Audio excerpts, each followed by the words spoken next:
Bugungi kunda kun issiq va yanada isiydi deyapti. Bunaqa holatda biza nima ish tutamiz odat? Siz nima deysiz? Ko'pchilik toqqa chiqadi.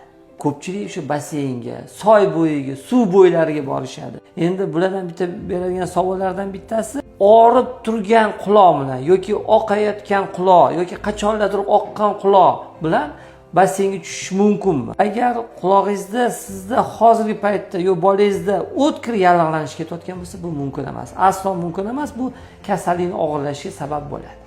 Endi kimlardadir o'sha yoshligida qulog'i oqqan bo'lishi mumkin.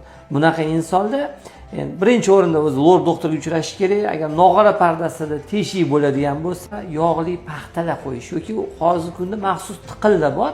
Shulardan foydalanishni tavsiya qilgan bo'lardi, chunki suvni tushishi natijasida shu uxlab yotgan kasal, tuzalib turib uxlab yotgan kasal, bezovta qilmayotgan quloq ham bezovta qilishi va yiring oqishiga sabab bo'lishi mumkin bo'ladi.